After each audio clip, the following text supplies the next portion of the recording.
The only thing I can advise you to do is not to go there. This is the only thing I have been telling these relatives of these people being arrested. We can advise Rwandans not to go there. Is there much flow of Rwandese into Burundi? Do we have a lot of people going to do business in Bujumbura or other places? From what you know, I mean, the people who deal with it on a daily basis.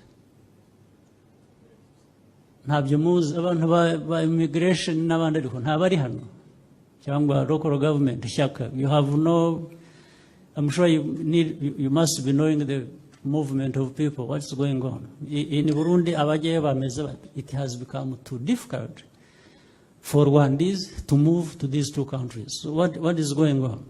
Your Excellency, nkuko mubivuze ntabwo tubuza abantu kugenda, nayo bibaye nukubarinda, ariko iyo ugereranyije ku mupaka w'Uganda ni Burundi Uganda niho hari movement nyinshi kurusha hariya hepfo. No. Ndavuga ariko abantu mu Rwanda officially baramuvinga bakajya Burundi, Israel, they do business there, they come back. Abanyarwanda baratinya mu cyo gutinya kuko araho naho I Burundi baba harasingaga cyane ngira ngo baratinya. What is, for example, the reduction from the numbers of the people who used to go there when things were normal and now? What is the percentage? Immigration wako wapi? Yes? Your Excellency, imibare tubona y'abanyarwanda bajya I Burundi yaragabanutse kuva igihe batangiye kubaharasinga.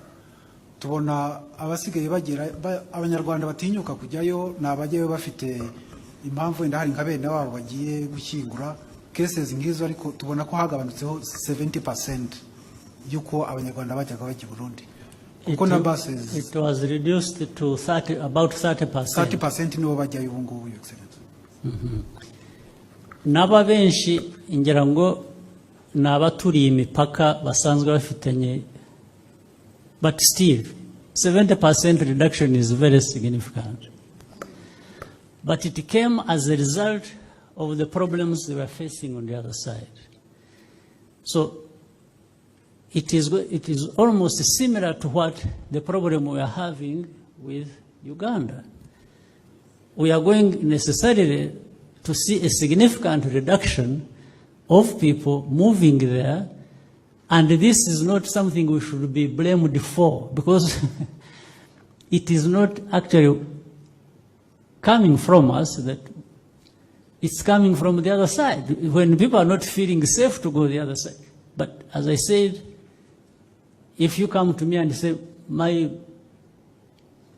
family members have been arrested in Uganda, they went to Uganda the other day, and said, please, we want you to help us. What should I tell them? What should I do? Other than saying, I have raised this matter about other cases, nothing has happened, so I can only advise you not to go there. Those who haven't gone there, if you don't want problems for which you will come looking for help from me, just don't go there. For people who know, who remember, who have memory, it's not so long ago. Around 1998. Do you remember somebody called Seti Sendashonga? Muramuz.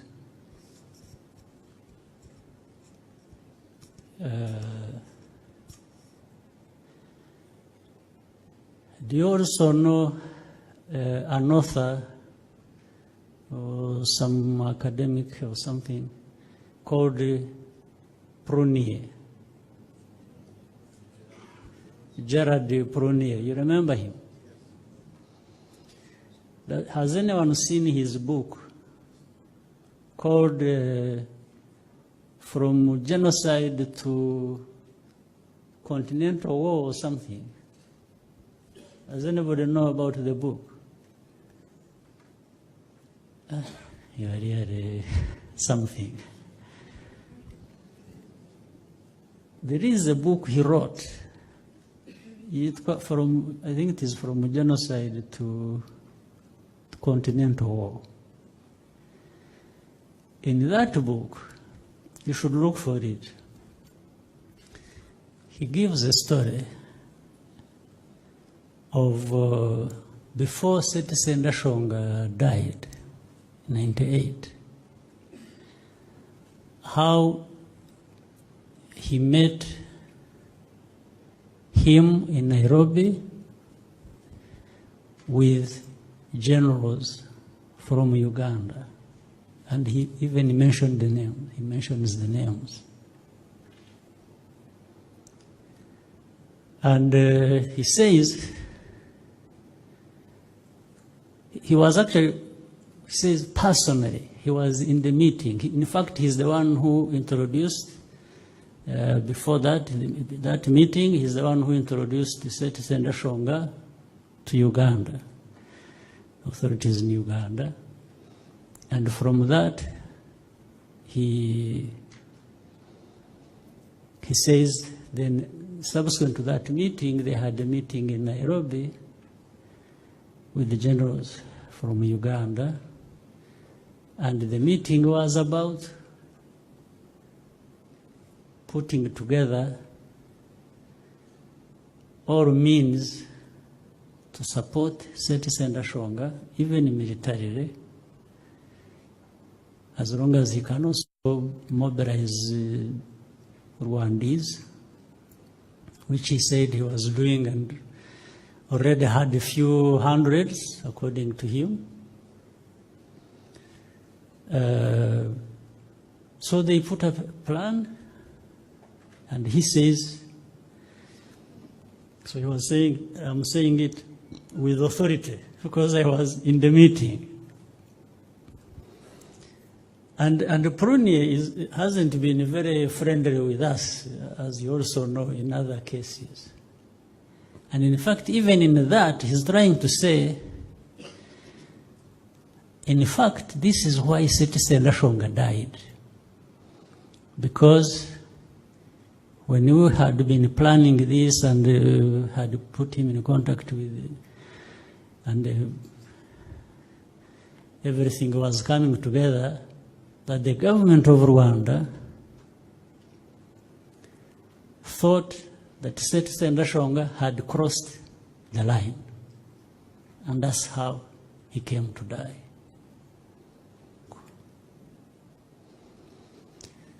As to whether